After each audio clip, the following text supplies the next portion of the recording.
Hi you guys. So I told you in the last video that this next time I was showing you electron configurations, I would show you more about how to write them using the periodic table. And this is honestly what our standard is all about, is about being able to tell an electron configuration and some things about an atom based on its location on the periodic table. So as much as I would like you to be able to fill in with X's and write electron configurations, it's not really practical, especially just think about it. Imagine an atom has something like 80 or 90 electrons. It gets kind of tricky doing those X's for every single one and then writing the configuration. So I am going to show you how to write electron configurations using the periodic table. And I'm going to warn you, if I were teaching this in class, I would tell the group that one or two kids would catch on after the first example, and then a few more would catch on after the second, and more would catch on after the third, and so forth. So this is something that doesn't necessarily click with people the first example. Sometimes it takes a couple examples. So I just wanted to warn you to just make sure you give yourself some time to learn this and know that it's okay if you don't catch on right away. All right, so the last time we had a video, I showed you how to write the electron configuration for nitrogen and sodium using that fill-in chart, okay? So we learned that the electron configuration for nitrogen was 1s2, 2s2, 2p3.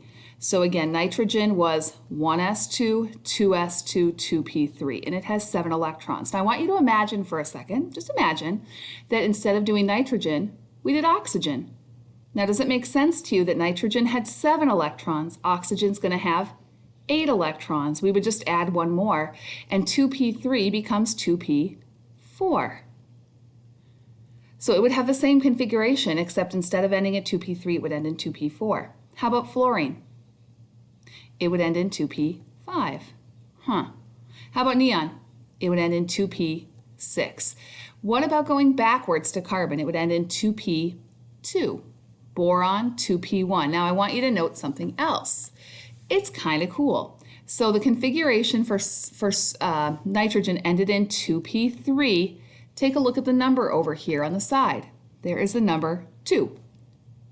What do you think the configuration for phosphorus would end in? Right here. Well, nitrogen ended in 2p3. Phosphorus would end in 3p3. Arsenic would end in 4p3. What do you think about iodine? What would iodine end in? 5p. Well, this would be 5p1, 5p2, 5p3, 5p4. It would end in 5p5. So an element's location on the periodic table can tell us an awful lot about its electron configuration. And what I'm hoping you just learned is that all of the elements over here are going to have their configurations end in p. And that's because this is called the p block of the periodic table. So I'm just going to go ahead and highlight it all. This whole area is called the p block, okay? And elements over here are going to have their electron configurations end in p. Now notice I didn't highlight helium. Helium, for the purpose of electron configurations, is in the wrong spot. We're going to put it right here. Okay, so now let's talk about sodium. Sodium is over here, and if you were to look at the configuration from the examples I just did, it ended in, well, the configuration was 1s2, 2s2, 2p6, 3s1. So you can kind of get the hint here. This ends in 3s1. Magnesium, if you add one more, would be 3s2. This block of the periodic table is called the S block of the periodic table. So we're going to highlight that a different color. All of the elements over here are going to end with their electron configurations in S. We have 2 more blocks to go. Now, if you were to look back at your notes at these weird sublevels we have S sublevels that can hold up to 2 electrons, P's that can hold up to 6, and here's the aha moment we would have in class right now. Take a look at how many columns there are in the S block. 2 columns. S's can hold how many electrons? 2. That's not by accident. P block. How many columns are there? 1, 2, 3, 4, 5, 6. And how many can a P hold? 6. We have 2 more blocks to go. If you look, there are 2 rectangles left on our periodic table. There's the one in the middle. And if we count how many columns there are, we can actually get an idea of what block this is. This part of the periodic table in the middle here is called the D block. It holds a total of 10 electrons. And finally, the part we are not going to be talking about, way down at the bottom, only because they are rare earths. This block down here has a total of 14 columns, and it is called the F block, and it holds up to 14 electrons. All right. So now, as far as how we use the table to write an electron configuration. Okay, here goes. Like I said, don't forget that this sometimes takes a few examples before you can get it. What I teach kids is that you read the periodic table like a book. So for every electron configuration, whether we're doing it for nitrogen or sodium, or those of you who know Mrs. Buchholz, my favorite, molybdenum, because it's fun to say, or my favorite because it melts in your hand, gallium. It doesn't matter what element you're doing the configuration for, we always start up here. We start at the top, upper left-hand corner, and we read the periodic table like a book. Now, if you're to think back to the examples from yesterday, I don't write the period or the electron configuration for nitrogen by doing 1s1, 1s2, 2s1, 2s2. I simply wrote 1s2, 2s2, 2p3. Here's what I mean by that. Every sublevel is full until you get to the place where the element is. Again, I'll say that again. Every sublevel is full until you get to the sublevel with the element in it. So remember, what's full for an S is 2, P is 6, D is 10, and F is 14. Now, as far as what number to put in front of the sublevel, these numbers on the periodic table tell you that. And you are welcome to come back to this table in this video when you're working through any homework problems so that you can see the numbers and the designation on this table. So you might want to take a screenshot of this video to help you with that. Okay, so let's do nitrogen's configuration using the table. So I start at the upper left-hand corner, 1, and I look at what block I'm in. This orange block is the S block, and it's full because I'm not to nitrogen yet. So I would write down for nitrogen 1s2, and then I go to my next line all the way over here, 2s2, because that's full as well. And then now I still have a 2 here. I'm going to say the next 2, but instead of 2s, it's 2p. And it doesn't go all the way to 6 because nitrogen's here. I count over 1, 2, 3, 2p, 3. Now, like I said, not everyone's going to catch on after that first example. So let's do another one and just be patient with yourself if it takes you a couple tries. Let's do sodium, Na. All right. So again, we always start at the very beginning, okay? So we start up here in the upper left-hand corner, 1s2. 2s2. And again, we read it like a book, which means we follow it all the way across.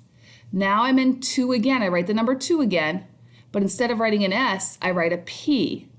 2p, and we go all the way through that one, 6. And then 3.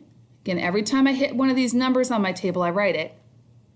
And then it's going to be S, because we're in the S block, and be careful, it's S1 because it's in the first column. So the configuration of sodium is 1s2, 2s2, 2p6, 3s1.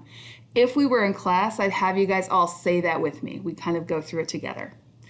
Okay, let's do another one. Let's do gallium, which melts in your hand.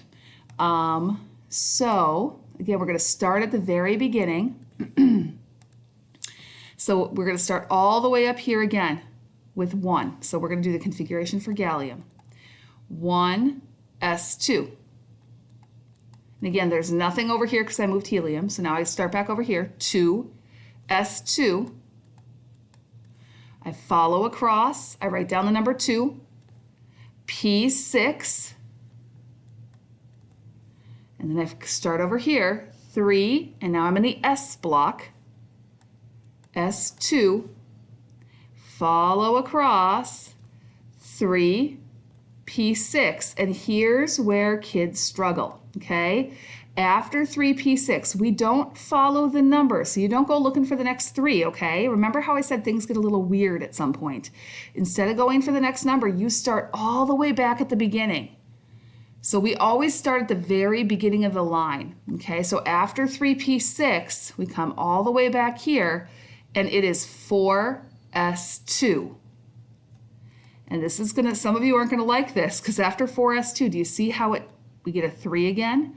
That's where I said there's some weird overlap going on. 3d10,